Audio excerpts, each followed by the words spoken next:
আল্লাহ বলছে তুমি বান্দা তো সামান্য, আমি আল্লাহ যখন এই কুল কায়নাতকে সৃষ্টি করতে যাচ্ছি, আগে রহমতকে সৃষ্টি করলাম, ওই রহমতকে 100 ভাগে ভাগ করলাম, সেখান থেকে 99 ভাগ করে একটা ভাগ এই পৃথিবীর জমিনের মধ্যে আমি বর্ষণ করলাম। সেখানে মায়ের অন্তরের মধ্যে দিলাম, বাবার অন্তরের মধ্যে দিলাম, পশু পাখির অন্তরের মধ্যে দিলাম, 18,000 মখলুকাতের অন্তরের মধ্যে ওই 99 ভাগের 1 ভাগ মাত্র আমি ভাগ করে দিলাম। সেখান থেকে সন্তানের প্রতি মায়ের এত ভালোবাসা, মা সন্তানকে এত বেশি মহব্বত করে, বাবা সন্তানকে এত বেশি মহব্বত করে, ভাই ভাই বোনকে এত বেশি মহব্বত করে, বন্ধু বন্ধুকে এত বেশি মহব্বত করে। তাহলে 1% পাওয়ার কারণে, 1%-এর সামান্য পরিমাণ পাওয়ার কারণে যদি সন্তান মাকে এত বেশি ভালোবাসতে পারে, সন্তানকে বাবা এত বেশি ভালোবাসতে পারে, তাহলে আমি আল্লাহ তো 99 ভাগ রেখে দিয়েছি, আমি আল্লাহ বান্দাকে কত বেশি ভালোবাসতে পারি। সুবহানাল্লাহ, আমি বান্দাকে কত বেশি ভালোবাসবো, কারণ আল্লাহ বলছেন আমি 99 ভাগের মালিক।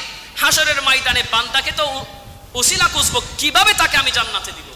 সেজন্য ভালো করে খেয়াল করবেন, আমার রসুলের 2 জন সাহাবী একজন ব্যক্তিকে দেখতে গেলেন, অসুস্থ ব্যক্তিকে যখন দেখতে গেলেন, সুবহে সাদিকের সময় ফজরের নামাজ আদায় করে তিনারা দেখতে গিয়েছেন।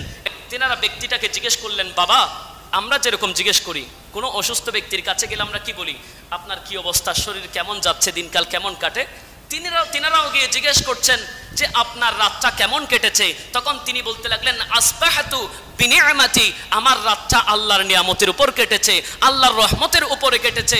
এই কথা যখন ওই 2 সাহাবী শুনলেন, সাথে সাথে 2 সাহাবী বলতে লাগলেন যে আবশির বিকাফারাতি সাইয়া, আমি আপনাকে সুসংবাদ দিচ্ছি, আপনাকে সুসংবাদ জানিয়ে দিচ্ছি যে আপনার গুনাহগুলো মাফ হয়ে গিয়েছে।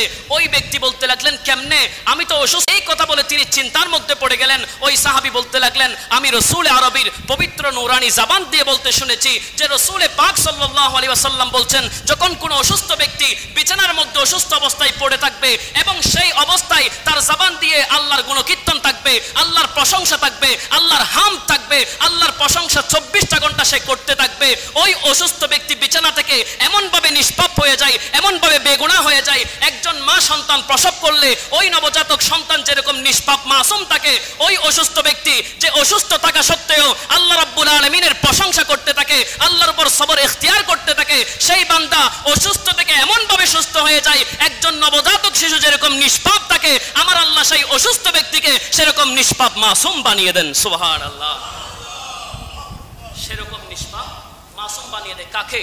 যে অসুস্থ থাকা সত্ত্বেও আল্লাহর প্রশংসা করে। কার প্রশংসা করে বাবারা? আল্লাহর প্রশংসা করে। সেজন্য 24টা ঘন্টা যদি আপনি